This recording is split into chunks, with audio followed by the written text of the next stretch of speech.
Fala galera, beleza? Tudo bem com vocês?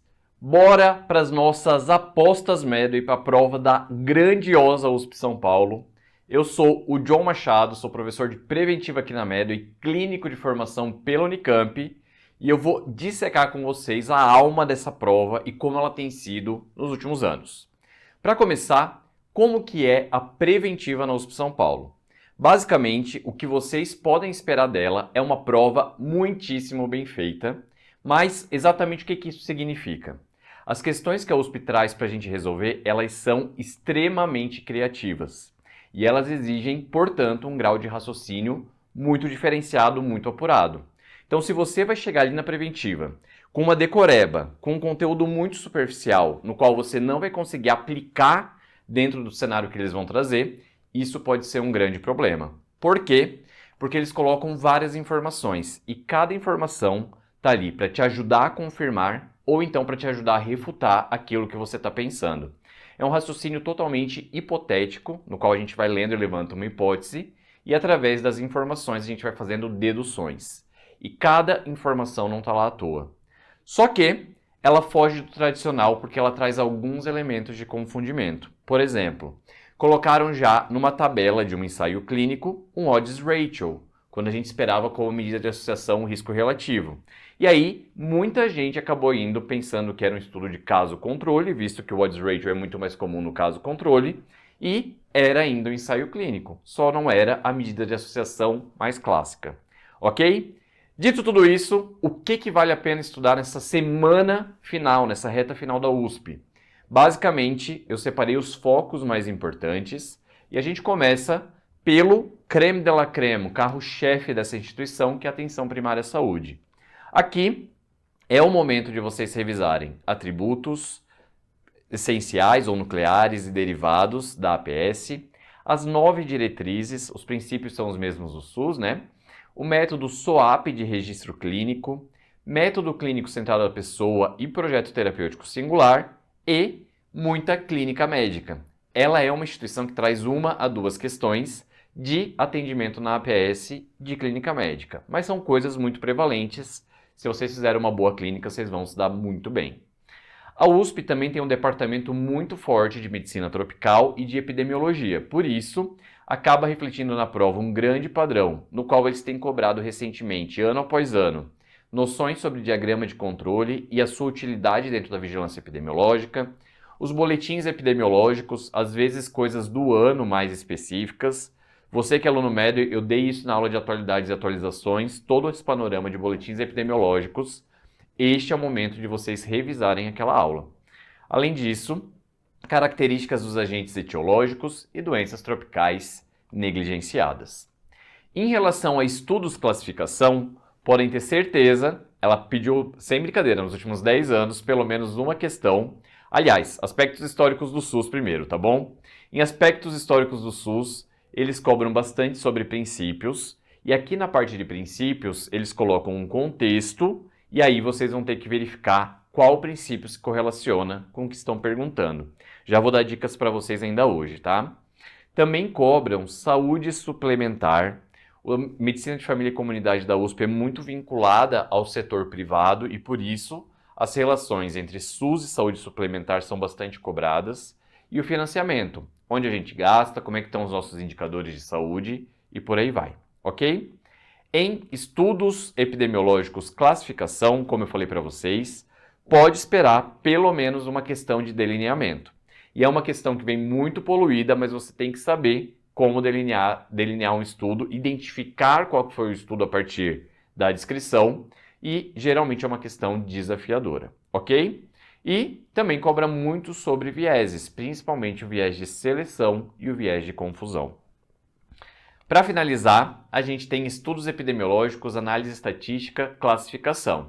Então aqui, geralmente todo ano também tem uma tabela interpretando o intervalo de confiança ou o p-valor para definir se aquele achado tem uma associação estatisticamente significativa. Fiquem de olho nisso, tem que saber interpretar esses valores para não cometer uma rata e errar uma questão que pode ser muito, muito tranquila de ser feita. Também tem que dar uma olhada em número necessário para tratar, o NNT, e redução do risco relativo ou então um sinônimo que é o cálculo da eficácia. Então, quando a gente vai fazer um estudo, um ensaio clínico, a gente determina a eficácia pelo RRR, redução do risco relativo. Ok? Galera, vamos alinhar uma coisa, porque aqui a gente vai falar uma parte do que é muito quente, que é muito núcleo de cair na USP São Paulo, baseado nos últimos anos. Esta é a primeira parte de duas, porque a outra parte vai ser dada no Pra Cima da USP São Paulo, ao vivaço, no auditório Eu Espero Você, beleza? Olha só, galera, vamos começar então por atenção primária à saúde, para a gente começar a matar os primeiros tópicos do que eu falei ali. Inicio pelo método de registro clínico, que é o método SOAP, no qual a USP também tem cobrado bastante. São 4 elementos e esse SOAP significa um acrônimo, para a gente lembrar cada etapa do registro de uma consulta. S significa subjetivo, O, objetivo, A, análise, P, plano. E o que cada um representa? Na parte subjetiva, é importante que a gente deixe as nossas impressões do médico e os relatos do paciente. Então, basicamente, são informações que eu coleto na anamnese e que eu deixo ali registrado. Mas essas informações são subjetivas porque elas são moldadas pelas percepções, sentimentos e ideias do próprio paciente. Na parte objetiva, é onde eu imputo os dados de exame físico, exames complementares, que são os dados mensuráveis, os dados objetivos, os dados objetivamente observáveis, ok? Então, por exemplo, chegou um eletro, é no objetivo. Aferir uma PA é objetivo. Percebi que o paciente está com Glasgow 10, é objetivo. É uma impressão mensurável e objetiva minha, ok? Por fim, fiz a anamnese, fiz o exame físico. Qual que é a próxima etapa? É fazer uma análise, uma interpretação, um raciocínio do que eu estou vendo.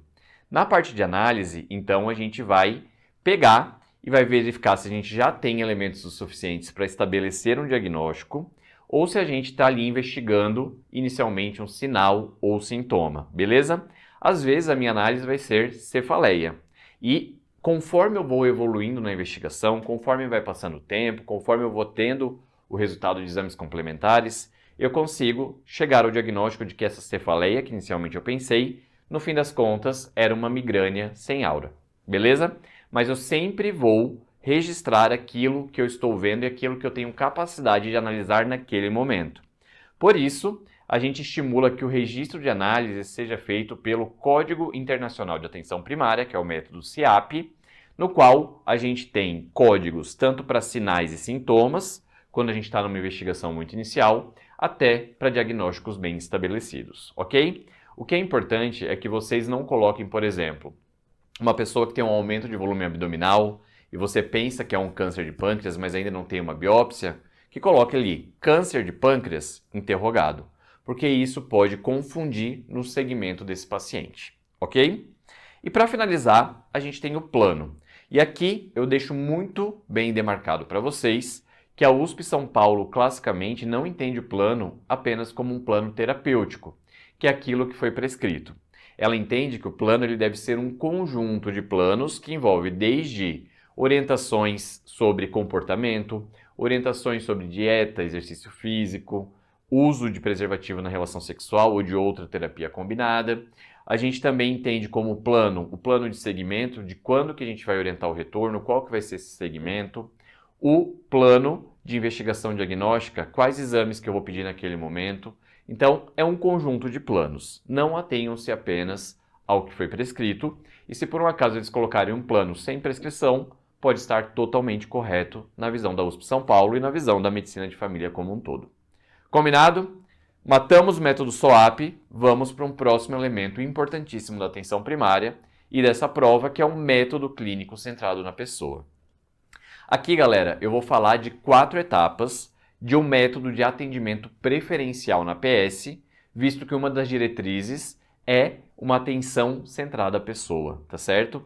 Isso daqui é nada mais, nada menos do que uma estruturação de uma consulta que justifique olhar a pessoa como um todo antes de a gente tomar uma decisão para que ela seja extremamente proporcional e realista.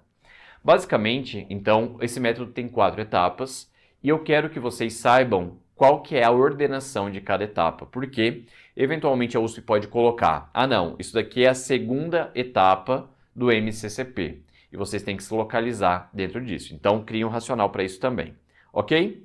Para iniciar essa consulta, a gente precisa saber que esse paciente vai chegar com uma queixa, com uma dúvida, e a gente precisa explorar o que é saúde, o que é doença e qual que é a experiência da doença que aquele paciente está tendo. Então, basicamente, uma pessoa ela pode se sentir adoecida e, na realidade, a nossa visão como médico, ela está saudável. Por exemplo, uma paciente que chega com um nódulo mamário, paciente jovem, a gente entende ali que não tem história familiar, a gente entende que pela prevalência pode ser um cisto ou um fibroadenoma, mas ela adoeceu, principalmente do ponto de vista psicológico, porque ela associou diretamente como uma suspeita de câncer maligno de mama, beleza? E isso daqui está comprometendo todo o status funcional dela, está gerando medo, insônia, está se sentindo deprimida, triste demais em relação a essa possibilidade.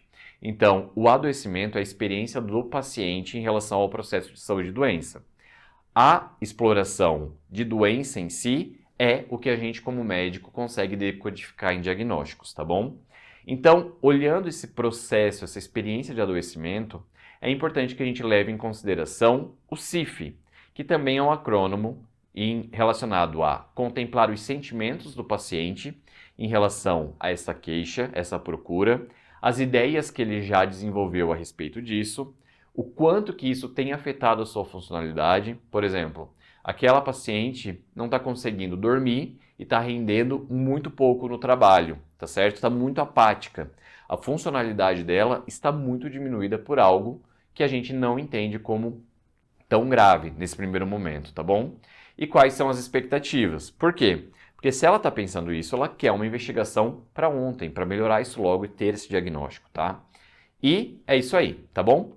A segunda etapa é entender a pessoa como um todo, tanto no seu conceito próximo, teu contexto próximo, família, amigos próximos, como no seu conceito amplo, quais são as suas relações com as ferramentas da comunidade, com trabalho, condições de moradia, condições de saneamento, educação, renda, beleza? A gente tem que entender porque uma queixa pode afetar uma mesma queixa pode afetar uma pessoa de maneiras diferentes, dependendo do quanto que ela está bem apoiada, bem suportada no contexto próximo e no contexto amplo. Combinado? O terceiro elemento é que depois que a gente já ampliou a nossa visão, a gente fez essa clínica ampliada, a gente vai ter um diagnóstico amplo do que está acontecendo. Este é o momento de, depois de a gente ter elucidado, elaborar um plano comum para o manejo de problemas. E esse plano, aqui a chave é pactuar com o paciente.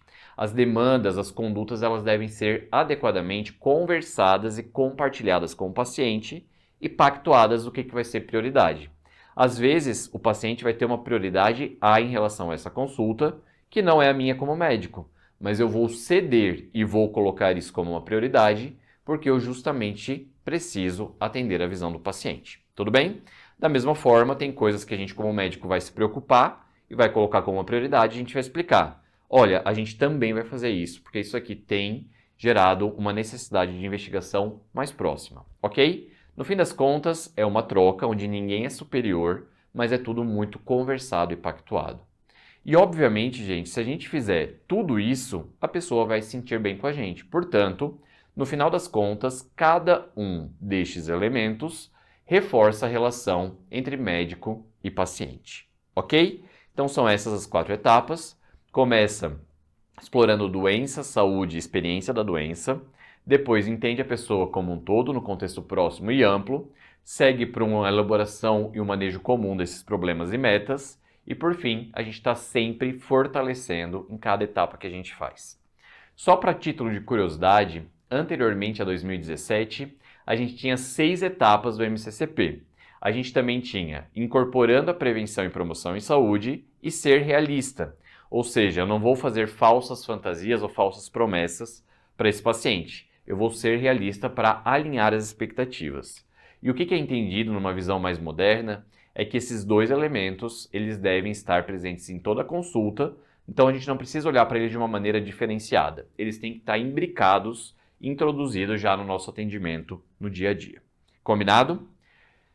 Em relação às questões para a APS, eu vou deixar uma dica de ouro, que é que vocês conheçam bem o papel da APS dentro do sistema e na relação e na coordenação de cuidado do paciente e usem muito o bom senso para ver essas questões. Por quê? Porque as questões sobre a APS, nas mais conceituais, elas têm que estar muito bem elencadas no papel que este nível do sistema desempenha em relação aos princípios do SUS, em relação aos seus próprios atributos. Então, por exemplo, se cair uma questão cuja a queixa seja algo muito prevalente, muito comum, e a conduta que a USP der para vocês indica que vocês devem encaminhar para um especialista, visto que só ele vai conseguir resolver, calma lá, porque uma das diretrizes da APS é que ela seja altamente resolutiva, que ela resolva as coisas mais prevalentes, que isso representa 80%, 85% da demanda. Então, encaminhar não deve ser uma conduta que eu espero dentro desse contexto, beleza? A outra coisa que eu quero que vocês vejam é que a interdisciplinaridade, ou seja, ter um apoio de uma equipe multidisciplinar, aumenta os saberes e, portanto, a resolutividade. Então, a interdisciplinaridade e o trabalho em equipe aumentam a integralidade, porque eu resolvo muito mais queixas e necessidades dentro da própria PS. Então, é algo visto como muito importante, e de fato é, e não existe superioridade do médico em relação a qualquer outro profissional da equipe. As relações são horizontais, ninguém é melhor do que ninguém. Combinado? Assim como não existe relação superior da equipe de saúde em relação ao paciente. É tudo muito, muito horizontal ou transversal. Fechou? De APS, matamos aqui 3 grandes elementos dos que eu já falei. Agora a gente vai para epidemias, endemias e pandemias. Aqui, o que marca a preferência, a estrutura da USP São Paulo nos últimos anos são os conceitos específicos. Eu vou começar apresentando para vocês 4 conceitos que são características de agentes etiológicos. A USP geralmente cobra eles de uma maneira aplicada a uma doença. E, portanto, eu vou dar alguns exemplos para vocês fixarem isso já na prática. O primeiro conceito que um agente etiológico pode ter é a infectividade, que representa basicamente a capacidade de um agente infeccioso invadir, se multiplicar e produzir uma infecção. Às vezes a gente vai ter contato com uma série de agentes infecciosos dia após dia e nunca vai adoecer de um, mas no primeiro contato com outro, devido à sua infectividade, à sua facilidade de se alojar, se reproduzir e causar uma infecção altíssima, beleza? Por exemplo, eu tenho certeza que eu já fui exposto ao Mycobacterium tuberculosis, só que nunca desenvolvi nenhuma resposta imune relacionada a esse contato. Mas eu também tenho certeza que eu me infectei por Covid-19, mas justamente nas primeiras vezes que eu devo ter sido exposto a esse agente, devido à sua altíssima infectividade, não é à toa que se alastrou rapidamente e virou uma pandemia, eu já tive a infecção ali acontecendo, beleza? O segundo elemento, que é uma outra característica do agente infeccioso, é que a partir do momento que eles infectaram, eles podem ou não provocar doença. Então eu tenho uma parcela que infectou e vai ficar assintomático, nunca vai provocar doença, e eu tenho uma parcela que é a capacidade, a proporção de se causar doença. A partir disso, a gente tem a patogenicidade, que, por definição, é a capacidade do agente causar uma doença no hospedeiro infectado. Aqui, a gente também tem alguns agentes que têm baixa patogenicidade ou alta patogenicidade. Quem tem uma baixa patogenicidade? Basicamente, o Neisseria meningitidis, que ele é uma bactéria que está presente em quase 10, 15% da população jovem e adulta, beleza? Na nasofaringe, e não vai causar nenhum tipo de infecção invasiva, simplesmente vai ficar ali alojado e se multiplicando, beleza? É importante como um meio de transmissão, mas para a pessoa que está ali, ela pode ficar assintomática por longos períodos, tá bom? Agora, a gente tem agentes que, a partir do momento que entrou em contato, há uma grande proporção de doentes por eles. Por exemplo, o agente etiológico do sarampo, beleza? Entende-se que se eu tiver sarampo e eu estou numa sala com 100 pessoas, ao final eu vou ter em torno de 20 a 30 pessoas infectadas com sinais e sintomas. Depois, a gente tem que entender que dessa parcela de pessoas que ficaram doentes, uma parte vai evoluir com gravidade, uma parte não vai. E o que define a parte que vai evoluir com a gravidade é justamente a virulência.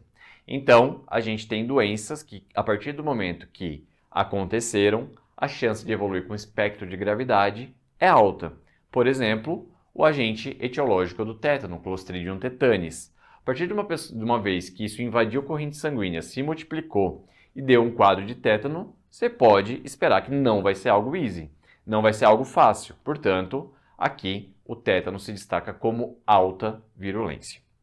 Destes que ficaram graves, notem que eu estou sempre fazendo recortes do que a gente já começou, tá bom?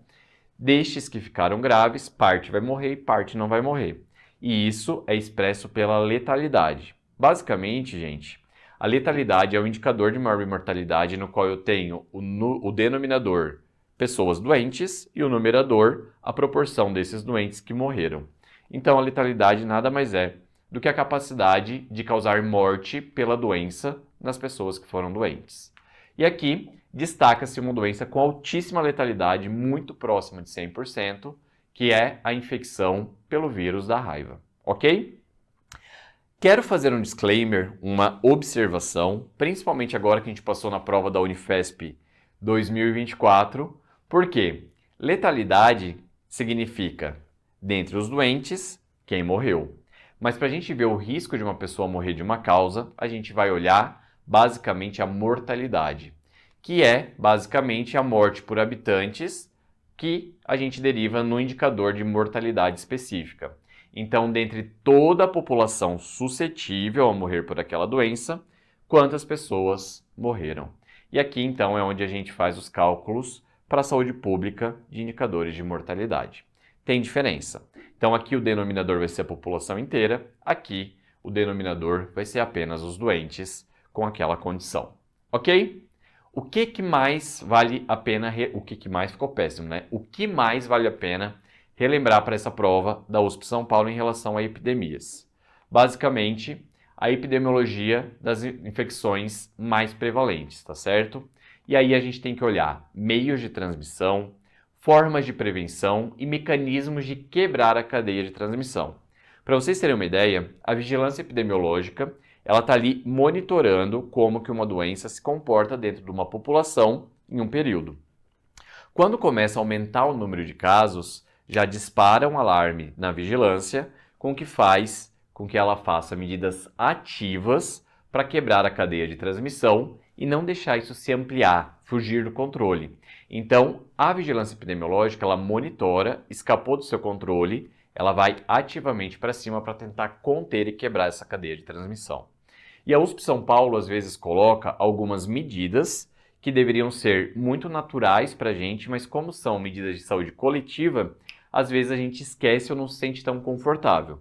Por isso, eu vou trazer alguns exemplos de que já caíram e o que a gente acredita que pode cair sobre como quebrar cadeia de transmissão. Olha só, começando pelo clássico, tuberculose.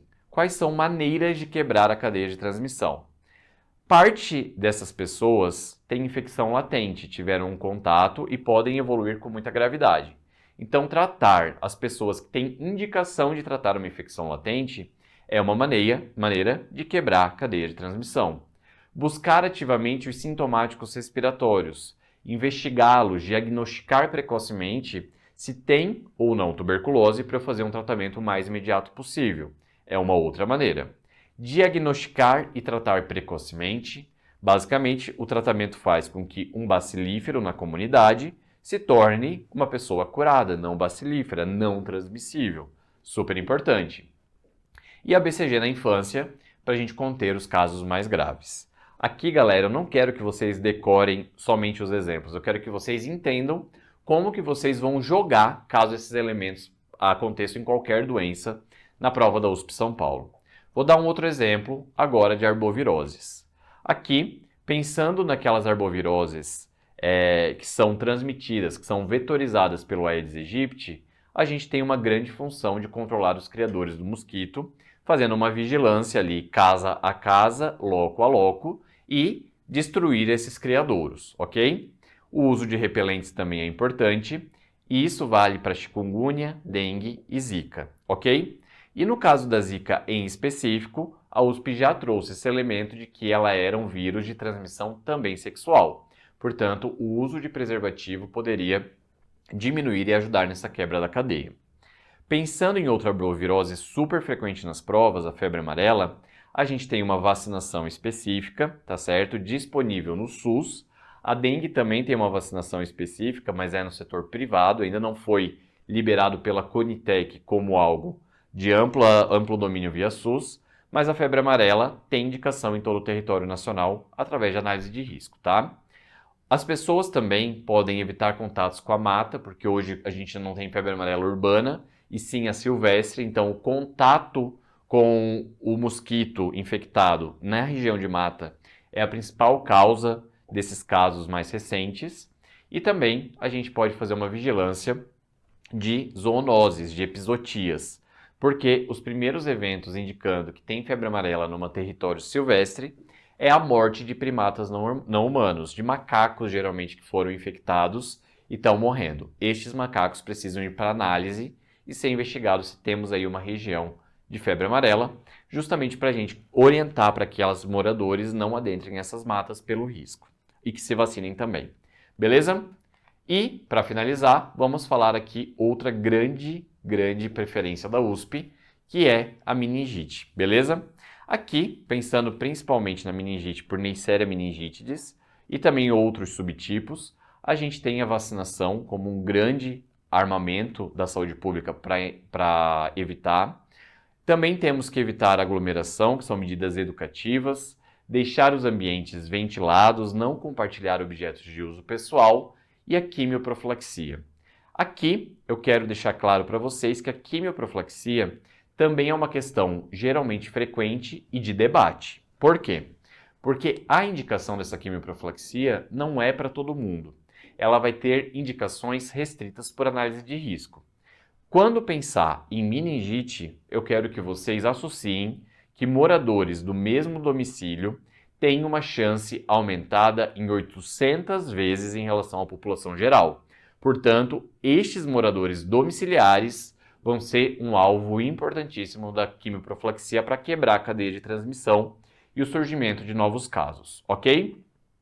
Também se estende a indivíduos que compartilham o mesmo dormitório pelos mesmos motivos, comunicantes de creches e escolas e pessoas diretamente expostas às secreções do paciente.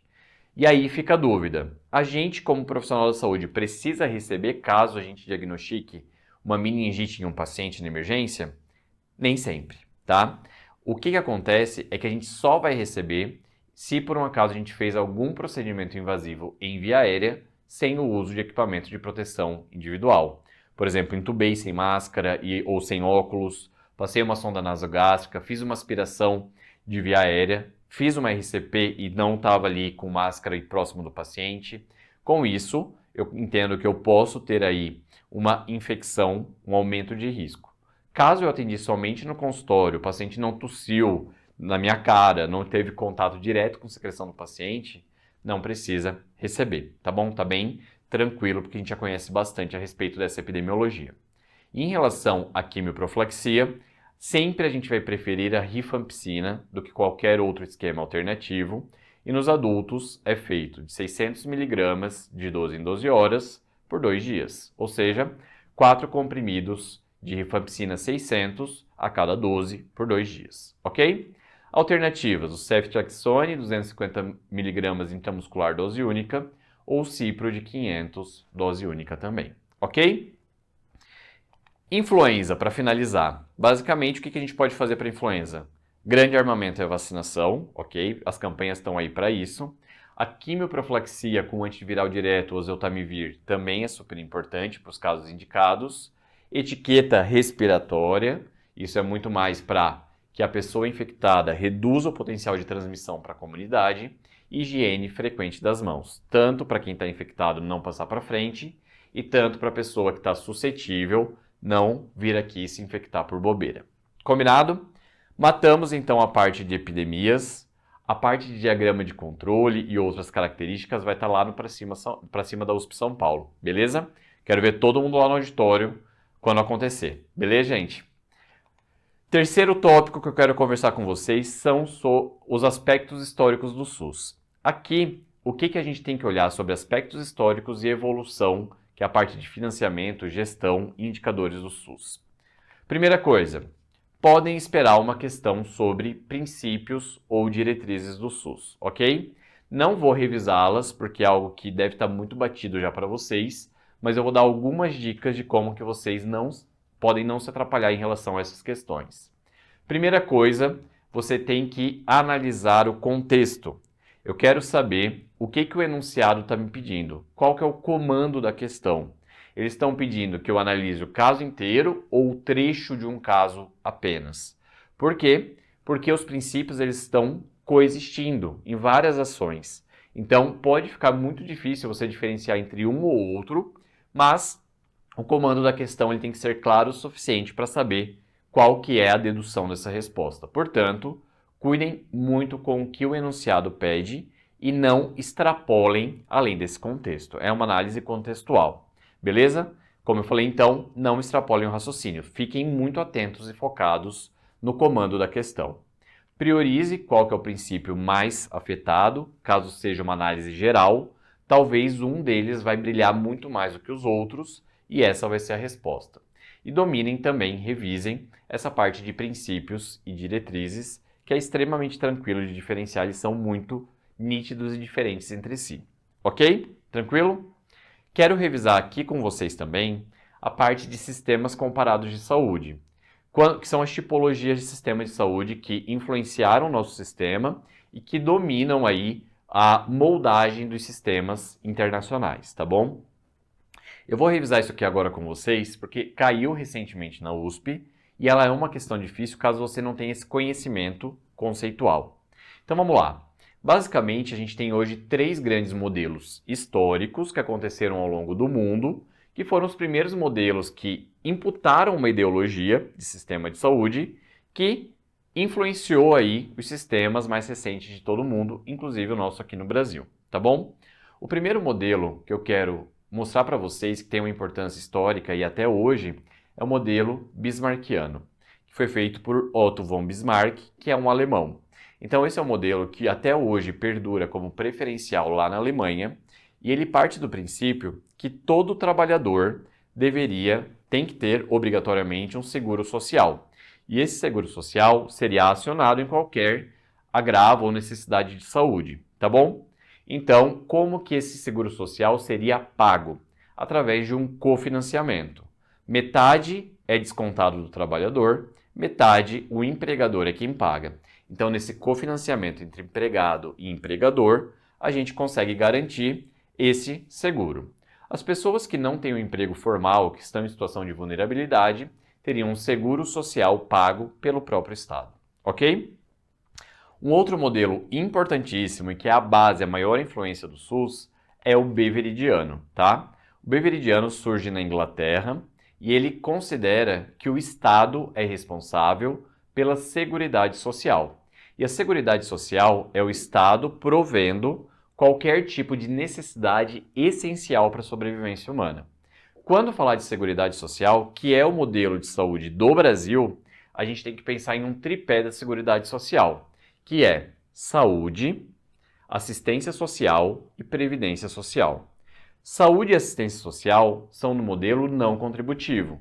Você não precisa fazer uma contribuição prévia para poder usufruir disso. É o próprio Estado que vai arcar com esses custos. Já a previdência social precisa de uma contribuição para poder usufruir desse direito depois. Tudo bem? E é justamente este modelo de previdência social que é o que a gente faz para aposentadorias que são de trabalhadores que em regime CLT recolheram INSS ou então dos autônomos e dos informais que pagaram espontaneamente uma contribuição para a Previdência para depois usufruir isso, ok? Depois, mas sempre que eu falo de Previdência Social aqui, gente, é no Brasil. Aqui, a Previdência Social é uma influência bismarckiana, beleza? O modelo de Seguridade Social para a Inglaterra é muito mais voltado para a saúde como um bem universal e provido pelo Estado, só para deixar claro, tá? Mas aqui no modelo brasileiro, como eu falei para vocês, a gente tem influência dessas 3 tipologias que eu vou comentar. já trago uma observação onde a gente encontra cada parte do que a gente vê hoje aqui relacionado a eles. Por fim, a gente tem o modelo smithiano, que é de Adam Smith, que fez aí uma publicação que influenciou muito o modelo dos Estados Unidos. Aqui, Adam Smith defende que a saúde é um interesse de mercado e deveria ser livre ao mercado. O Estado não deveria influenciar nas transições de mercado. Então, a saúde aqui é vista como uma mercadoria que pode ser muito lucrativa. O governo ele teria somente um papel assistencialista para as pessoas que estão em situação de vulnerabilidade, seja socioeconômica ou por idade, beleza? Então, a gente tem ali alguns programas como o Medicare e o Medicaid, que atendem essa população e são financiadas pelo governo. Toda a outra parte, as pessoas individualmente contratam seguros e planos de saúde, que é a única maneira de elas acessarem o hospital, beleza? E também, uma outra maneira alternativa é a formação de ONGs, que para linhas específicas, câncer, autismo e tudo mais, eles conseguem aí ajudar a população que necessite, tá bom? Mas isso também é bem geral. Lá nos Estados Unidos, cada estado tem uma lei, então alguns são mais permissíveis, outros são mais rígidos em relação ao assistencialismo, ok? Ainda sobre aspectos históricos do SUS, vale a pena a gente demarcar a ideia da participação social prescrita na Lei 8142 de 1990, que é uma lei orgânica do SUS, fazendo uma diferenciação entre papel, composição e ideia da participação de um conselho de saúde e de conferências de saúde. Começando por conselho de saúde, qual que é o grande objetivo e função? É basicamente uma equipe responsável por formular as estratégias em saúde daquela instância no qual pertence, visto que a gente tem o Conselho de Saúde Municipal, Estadual e Federal, e controlar a execução das ações em saúde na instância correspondente, inclusive aspectos econômicos e financeiros. Olhando aqui, na prática, o que eles fazem, por exemplo, a gente consegue ver que, ao avaliar a organização e funcionamento do SUS, ele está fazendo uma atividade de controle da saúde naquele local. Ao estabelecer as diretrizes do plano de saúde, que é o conjunto de políticas planejadas para serem executadas num período posterior, e deliberar sobre eles, ou seja, depois de discutir, propor essas estratégias, eles estão formulando as estratégias, beleza? Eles também fiscalizam as ações que estão sendo feitas daquele plano de saúde conforme o cronograma. Por exemplo, se a gente pactuou que a gente vai abrir mais uma UBS aqui e não em março, e chegou ali abril e ainda não foi aberto, o Conselho de Saúde vai ali fiscalizar e começar a autuar ali a prefeitura, a notificar a prefeitura de que isso está atrasado, porque justamente vai fazer ali uma pressão e um controle, beleza? Então, aqui é uma outra atividade de controle. Qualquer denúncia que chegue de maneira ativa aqui para o sistema de saúde, passa pelo conselho, que vai examinar essas denúncias e vai encaminhar para a providência dos respectivos órgãos, mecanismo de controle. Além disso, eles avaliam relatórios financeiros para verificar se está acontecendo de uma maneira transparente e proporcional ao que foi planejado e se esses gastos estão coerentes. Além disso, as propostas deliberadas, discutidas e formuladas pelo Conselho, tá certo? Elas devem ser homologadas, ou seja, só se faz valer depois de uma aprovação do chefe executivo, beleza? Então, o Conselho ele tem um poder deliberativo, eles propõem, discutem, formulam as estratégias, só que essas estratégias só vão ser homologadas se o executivo, o prefeito no caso, o governador, o presidente, sancionar como válidas, beleza? Então é isso. O executivo que decide se vai executar ou não. Além disso, eles não executam serviços de saúde. Quais são outras características de um conselho de saúde? Basicamente, eles são instâncias colegiadas, ou seja, todos os membros têm igual poder de voz, não é um representante de uma categoria que vai se sobrepor em relação ao outro. Então, o controle se dá pelo número de pessoas de cada categoria, tá certo? E este número é considerado paritário, ou seja, dividido em duas partes. Uma das partes, que é 50%, sempre vai ser de representantes do usuário, tá bom? representantes de categorias, de órgãos que foram eleitos para participar ali do conselho, ok? Isso daqui faz, pensando que é uma instância colegiada e que o número de pessoas é que define o poder, faz com que sempre haja um controle da população. É isso que faz a participação popular acontecer de fato, beleza? Porque eles são sócios majoritários aqui desse conselho, tranquilo? Nenhuma coisa vai passar se isso daqui estiver unido e contra ao que está sendo proposto. É esse o objetivo. 25% dos representantes desse conselho serão profissionais da saúde e os outros 25% podem ser compostos por representantes do governo, prestadores do serviço de saúde também. Por exemplo, um representante de um laboratório que tem um convênio com o SUS. Beleza? Agora, a gente entende o papel do conselho, mas qual é o papel das conferências de saúde? Conferência, gente, é um evento, basicamente, e a função desse evento é avaliar a situação da saúde e propor quais são as diretrizes, os caminhos, as linhas de planejamento para formular a política de saúde nos níveis correspondentes.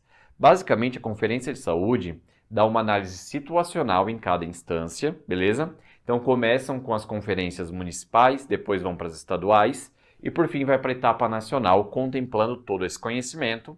E a partir disso, neste evento, neste momento, a gente define quais são as diretrizes para onde a saúde vai caminhar nos próximos 4 anos.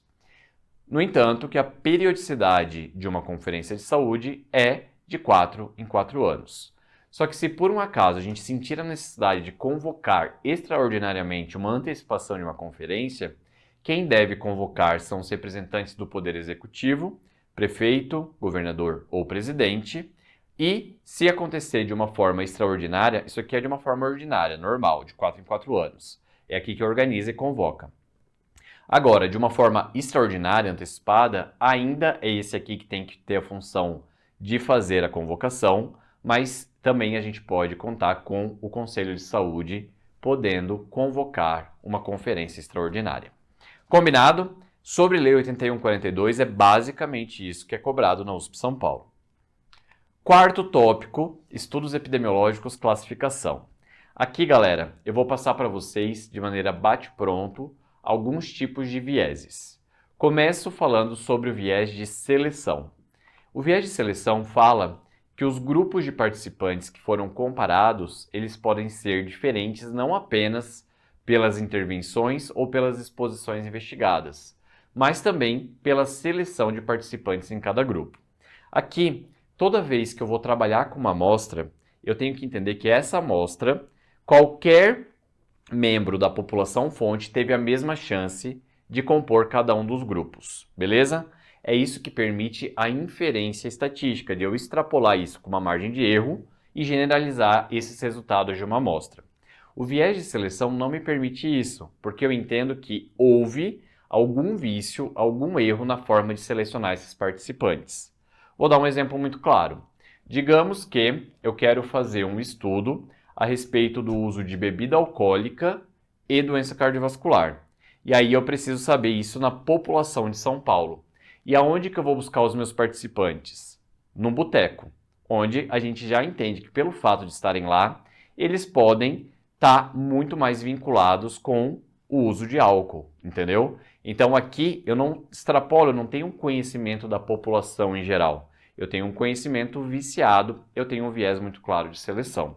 Um viés de alocação de participantes num estudo, por exemplo, eu estou fazendo uma pesquisa para uma droga, para rifampicina na quimioprofilaxia de meningite, beleza? E aqui, então, as pessoas que vão receber rifampicina, eu quero ver os efeitos adversos da rifampicina nesses casos, tá?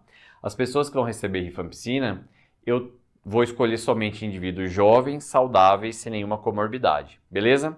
E aqui eu vou pegar indivíduos idosos com doença cardiovascular, com alterações metabólicas importantes e com histórico de farmacodermias. Olha que esses dois grupos, eles foram selecionados, eles têm características muito diferentes. E essas características desse grupo aqui vão distorcer os resultados a respeito dos efeitos adversos da rifampicina, por fatores outros, por causa das suas comorbidades, idade e tudo mais. E esse aqui, eu posso menosprezar esses efeitos adversos nesse grupo. Quando eu vou fazer uma comparação entre esses dois grupos, pode estar tudo definitivamente não confiável, beleza? Então, este é o primeiro viés que eu tenho que mostrar para vocês. Lembrem que o viés de alocação, ele é um subtipo de um viés de seleção, tá bom? O segundo viés que eu quero mostrar para vocês é o viés de aferição. Basicamente, quando eu vou fazer um estudo, eu vou coletar, sei lá, parâmetros, tá certo? Que podem ser exames complementares, dados de exame físico, enfim, para poder fazer uma comparação entre esses dois grupos. Quando eu tenho um problema na coleta desses dados, seja por um equipamento mal calibrado, seja por um mau treinamento da equipe, acontece o viés de aferição, beleza? Então, o viés de aferição reflete um problema ou imprecisão na coleta de dados. Já vou dar alguns motivos, algumas maneiras de a gente diminuir esses vieses, tá bom, gente?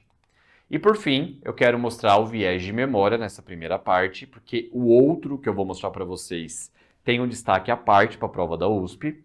Eu vou falar do viés de memória. O viés de memória, ele acontece quando eu preciso acessar as informações do passado de um participante e que, por ele não se lembrar muito bem, ele pode dizer que não teve tal exposição ou tal dado, quando de fato teve. Então, basicamente, ocorre quando um dos grupos estudados não se lembra dos eventos ou experiências prévias de uma forma acurada. E como eu dependo desse dado para fazer análise estatística posteriormente, eu posso ter uma análise enviesada, ok? Todos esses erros aqui, todos esses vieses, eles podem ser muito amenizados se eu tiver um cuidado na forma como eu estou conduzindo o meu estudo. Portanto, eles são chamados de erros sistemáticos, erros que podem ser muito diminuídos ou evitáveis aplicando uma boa metodologia de estudo, ok? Pensando no viés de seleção ainda, como que eu posso reduzi-lo? Basicamente, ao invés de pegar uma amostra viciada que não representa a população como um todo, eu defino minha população fonte do estudo e eu dou igual chance de cada membro desse ser selecionado para o meu estudo. Isso daqui é um processo de amostra randomizada ou aleatorizada. Quando eu sorteio indivíduos da população fonte, cada um tem a mesma chance de participar. É o único motivo de eu conseguir extrapolar com confiança esses dados da amostra para a população, conhecendo uma margem de erro. O viés de aferição, simples, né, gente? É basicamente treinar a equipe, calibrar equipamento, utilizar a mesma marca e o mesmo calibre para equipamentos que estejam sendo feitos para essa coleta de amostras. É basicamente isso. Eventualmente, eu tenho que treinar a equipe para usar adequadamente o equipamento. Por exemplo, estou aferindo PA como um dado importante para o meu estudo, para eu analisar depois. Eu tenho que medir o manguito adequado para o braço, eu tenho que fazer com que todo mundo que está coletando esses dados faça o mesmo protocolo e o mesmo rigor técnico na hora de aferir. Já o de memória, o que a gente pode fazer? Basicamente, caprichar na anamnese. Fazer com que essa anamnese seja detalhada o suficiente para que a pessoa consiga acessar essa memória ou que tenha mais confiança no que está falando. Mas, obviamente, é um viés mais difícil de a gente conseguir desfazer, tá bom? Por fim, o último que eu quero mostrar para vocês é o mais importante para as provas, que é o viés de confundimento ou confusão. Basicamente, quando eu faço um estudo, eu estou avaliando se uma exposição está associada a um determinado desfecho, ok? Isso daqui pode ser totalmente deturpado, pode dar como positiva essa associação, mas não tem nada a ver por causa de uma variável de confusão, que é definida justamente como uma variável que está associada diretamente à exposição, também está associada ao desfecho, só que não está na linha direta entre exposição e desfecho, tá bom? Por exemplo, digamos que a minha exposição seja tomar café e o meu desfecho doença cardiovascular. Tomar café gera doença cardiovascular? Depende, tá? Se a gente analisar isso daqui e não contemplar isso daqui, que está influenciando tanto aqui, porque as pessoas que consomem mais café geralmente também fumam, tá bom? Ou as pessoas que fumam geralmente tomam café, e as pessoas que fumam também têm um aumento de risco cardiovascular, beleza? Se eu não olhar isso aqui e não retirar, eu posso dar como uma associação positiva, e mesmo não tendo contemplado isso no meu estudo original. Então, o examinador ele tem que antever, de preferência, quais são as variáveis de confusão para fazer uma análise diferenciada e eventualmente até excluir esses participantes que tenham essa variável do meu estudo para não deturpar essa linha causal aqui, ok? E aqui nesse caso, o que eu posso fazer então para diminuir esse viés de confundimento ou de confusão? Colocando critérios de inclusão ou exclusão no estudo, por exemplo, eu quero fazer sobre o uso de café e doença cardiovascular, mas eu quero que as pessoas que têm tanto de carga tabágica não entrem, sejam excluídas dessa seleção no estudo, sacou? A randomização também é uma maneira importante, porque aí eu tenho a mesma chance de colocar um fumante no grupo de tratamento e um de controle, e no final não deturpa tanto os meus resultados, tá?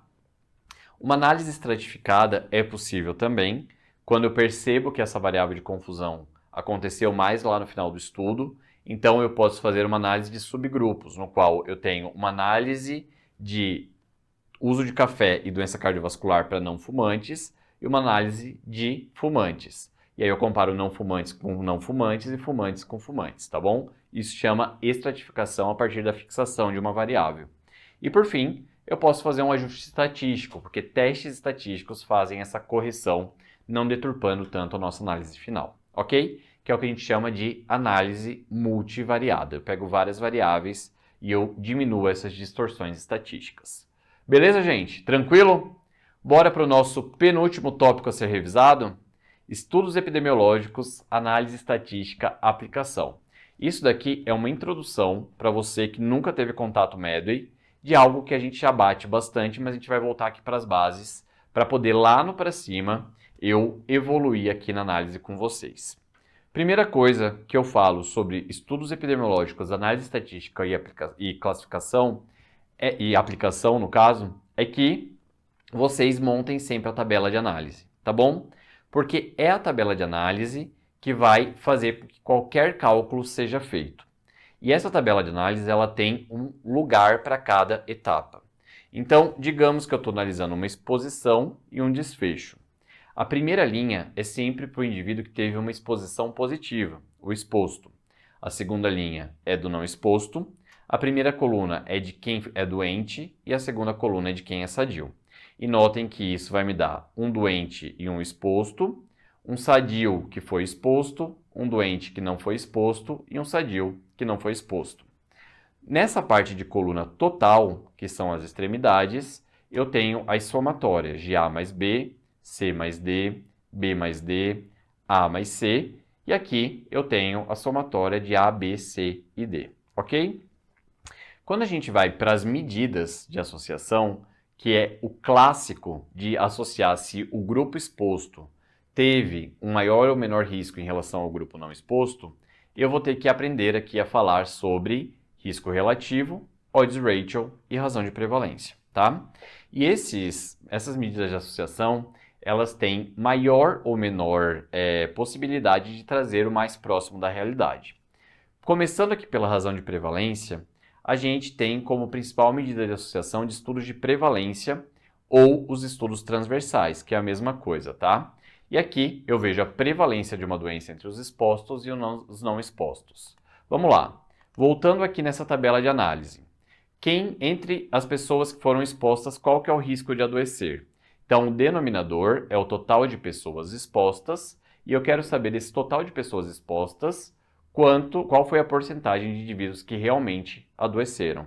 Então, a prevalência dos expostos é A mais B no denominador e o A no numerador, beleza? Então, este vai ser a prevalência dos expostos que vai estar lá no meu numerador da razão de prevalência. O denominador é justamente eu ver a prevalência de um não exposto, tá certo? Adoecer. Então, aqui eu tenho C mais D no denominador e o C no numerador apenas, beleza? Então, quando a gente olha, a gente tem uma razão da prevalência dos expostos dividido pela prevalência dos não expostos e eu consigo fazer essa comparação de prevalências entre um grupo que foi exposto ou não a um determinado fator que eu estou estudando, ok? O odds ratio é o principal estimador de chances, tá certo? De probabilidade nos estudos, principalmente de caso controle, no qual eu seleciono os indivíduos a partir do desfecho e eu olho no passado se teve exposição ou não. Como eu não acompanhei essa história natural entre exposição e desfecho, eu só consigo fazer uma estimativa de chances, tá bom? E o odds ratio, ele segue esse padrão de produtos cruzados, ou seja, eu tenho no meu numerador o produto A vezes D dividido por B vezes C. Eu só trabalho com os elementos centrais da tabela porque eu faço uma estimativa da chance, beleza? Então, fica A sobre D dividido por B vezes C, ok? E para finalizar, a gente tem uma das melhores medidas, que é aquela que eu mensuro o risco real. Por quê? Porque tanto no coorte quanto no ensaio clínico, eu seleciono os indivíduos a partir de um grupo de exposição e um grupo sem exposição, eu os acompanho ao longo do tempo e mensuro quem teve o desfecho e quem não teve. O fato de eu conseguir acompanhar essa linha faz com que eu acompanhe os eventos que vão acontecendo e eu mensure o risco real de ter o desfecho dentro desses grupos, ok? E aqui, então, é a única medida de associação que eu trabalho com a verdadeira incidência, que é o número de casos novos acontecendo ao longo do meu estudo.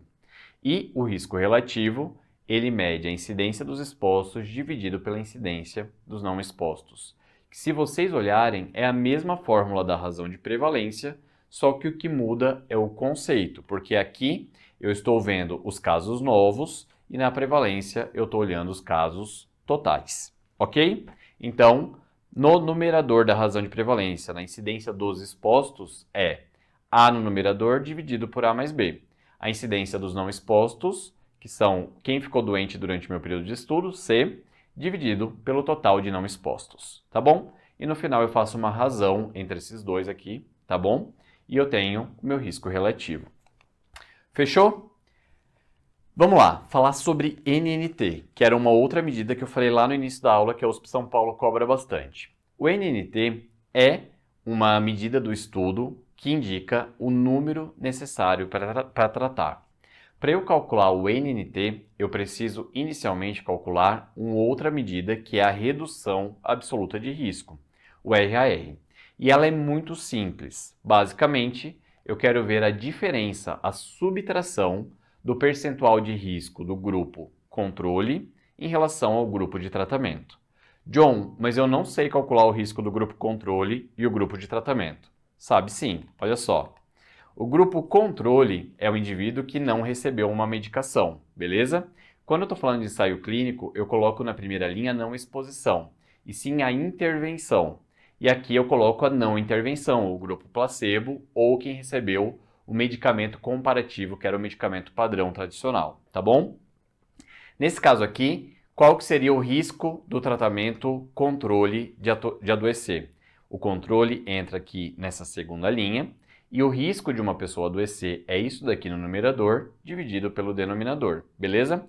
Isso vai me dar uma porcentagem que no RAR, na redução absoluta de risco, eu vou pegar essa porcentagem resultante desse cálculo e subtrair do risco da pessoa que recebeu a intervenção, o risco de tratamento, que é o A dividido por A mais B, beleza? Então, eu tenho aqui o RAR, a diferença entre risco do controle e risco de tratamento, e a partir disso, eu vou ter um número. O que o RAR mede de fato? Ele vê em porcentagem o quanto a intervenção reduziu o número de eventos. Então, é uma subtração entre duas razões. Digamos que as pessoas do grupo controle, do grupo placebo, para infecção por HIV, e que estão na fase AIDS, elas, pensando no desfecho de mortalidade, têm aí um risco de 85% de óbito em um ano, beleza? Então esse é o risco do grupo controle. E eu vejo que as pessoas que também estão na fase AIDS, mas que iniciaram uma terapia antirretroviral, elas reduzem o risco para 40%. Beleza? Para eu ver a redução absoluta de risco, qual foi a diferença em porcentagem da intervenção no risco de evento, é pegar os 85 menos os 40, totalizando aí um RAR de 45%. E para fazer o NNT, eu vou precisar ter 1 dividido pelo RAR, beleza? Então, 1 dividido por 0,45, se for esse caso hipotético. Se for 50%, por 0,5. E aí eu vou ter um número inteiro que vai representar aí quantos indivíduos precisam ser submetidos a determinada intervenção para que um tenha um desfecho positivo ou para que um seja salvo. Tudo depende do que a gente está analisando no desfecho, beleza? Então, digamos aqui que foi 50% de redução de risco, que eu calculei. 1 dividido por 0,5 é igual a 2. Então, a cada 2 pessoas que recebem o tratamento, uma é salva por causa desse tratamento. É essa a interpretação correta do NNT, beleza? E quanto menor o NNT, maior vai ser o número de pacientes que vão ter o benefício. Digamos que eu tenho um NNT de 50, significa que 50 pessoas recebem o tratamento para que uma tenha o benefício no desfecho. Então, quanto menor, por exemplo, exemplo de 2, 1 a cada 2, melhor dos mundos. NNT perfeito é 1, porque toda pessoa que receberia, ela teria aqui o benefício daquela intervenção. Beleza, gente? Show de bola! Existem outros NN, números necessários, que vão seguir exatamente a mesma fórmula, mas vocês têm que entender o racional. Tem o NNH, que é o Number Necessary to Harm, ou seja, o número necessário para causar dano, no qual a gente tem uma racional inverso do NNT. Por quê? Porque quanto maior for esse NNH, já que eu estou analisando a possibilidade de causar efeito adverso ou dano, vai ser melhor, porque menos pessoas vão sofrer aquele dano ou aquele efeito adverso. Beleza? Não se assustem em relação a isso, é só adaptar para o racional. Boa! Para finalizar então essa parte, para o nosso último tópico, eu também falei para vocês que a gente tinha que aprender a calcular a eficácia de uma intervenção. E a eficácia vem através da redução do risco relativo. John, mas como eu calculo o risco relativo? Já aprendemos. O risco relativo é a razão entre o risco do exposto a adoecer dividido pelo risco no grupo não exposto a adoecer. Então aqui, incidência dos expostos dividido por incidência dos não expostos. Isso vai me dar um número decimal, tá certo? No qual, para calcular a redução do risco relativo, eu vou pegar 1 menos esse valor decimal que eu obtive. Então, digamos que eu tive um risco relativo de 0,3, beleza? Indica que a minha redução de risco relativo é 1 menos 0,3, que é igual a 0,7, e isso me representa a redução do risco individual de ocorrência do desfecho, caso eu seja do grupo de tratamento. A eficácia desse medicamento, que tem um RRR de 0,7, é de 70%. Beleza, gente? Fechou? Então, bora para o nosso último tópico, que é a estatística dos testes diagnósticos. Aqui também é um padrão muito claro da USP São Paulo, e eu vou passar com vocês sobre os 4 principais parâmetros: sensibilidade, especificidade, valor preditivo positivo e negativo. Começando pelo primeiro parâmetro, que é a sensibilidade, ela é a característica de um teste, é um parâmetro do teste de detectar doença em quem realmente está doente, beleza? Ele é um padrão fixo, próprio do teste e, portanto, não se altera com a prevalência da doença na população que eu estou aplicando esse teste. Então, sensibilidade e especificidade não se alteram com a prevalência. Fica muito claro isso, esse conceito. Aqui, na realidade, o que representa a sensibilidade do ponto de vista matemático? Quando eu falo que um teste tem uma sensibilidade de 94%, me indica que, quando eu aplico ele para cada 100 pessoas doentes, 94 terão um teste positivo. E as outras 6 serão o quê? Serão os falsos negativos. Vou explicar para vocês o conceito aqui. Toda vez que eu falo verdadeiro, significa que o teste acertou. Nesse caso, um verdadeiro positivo, o teste deu positivo e o indivíduo realmente estava doente. Toda vez que eu falo falso, o teste errou. Então aqui o teste deu negativo, no falso negativo, quando o indivíduo estava de fato doente. Então, quanto maior a sensibilidade, maior é o meu potencial de flagrar os verdadeiros positivos. E o total de doentes, então, é representado pela soma dos verdadeiros positivos com falsos negativos, e fazendo o raciocínio, a gente consegue entender que quanto mais sensível o teste, maior é a proporção de verdadeiros positivos que eu estou diagnosticando corretamente, e menor é a proporção de falsos negativos que eu estou incorretamente diagnosticando. E isso é um parâmetro que a gente tem uma utilidade em quais contextos, galera? Basicamente, onde eu não quero errar de jeito nenhum. Onde errar custa caro. Basicamente, nas triagens, nos rastreamentos, nos bancos de sangue, no qual eu quero um teste muito, muito, muito sensível para fazer um diagnóstico correto, ok? E o cálculo da forma de sensibilidade agora fica muito mais claro. Por quê? Porque dentro do total de doentes que a gente viu, da população doente, daquela primeira coluna, eu quero ver somente a proporção de verdadeiros positivos, ok? Bora para o nosso segundo parâmetro? Especificidade vê exatamente o quê? Já mostrei para vocês o racional da coluna de doentes. Ao lado da coluna de doentes eu tinha a coluna de pessoas não doentes ou saudáveis. E é justamente o parâmetro da especificidade que vai me permitir detectar os saudáveis, né? Então eu vou acusar um teste negativo no indivíduo saudável dentre todos os saudáveis possíveis, tá bom? E notem que a gente sempre tem um acerto e um erro do teste na análise, beleza? Aqui já falei para vocês que a especificidade também não altera com a prevalência. E quando eu olho a especificidade, eu digo que uma especificidade de 92% significa que se eu aplicar esse teste a cada 100 pessoas saudáveis, 92 terão realmente o teste negativo. Então, olhando aqui na tabela de análise, eu não olho essa coluna, eu olho basicamente a coluna de sadios ou saudáveis, tá?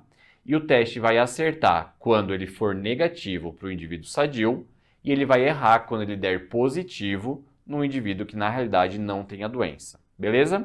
E essa daqui é a soma de falsos positivos com verdadeiros negativos, porque o total de sadios é justamente isso.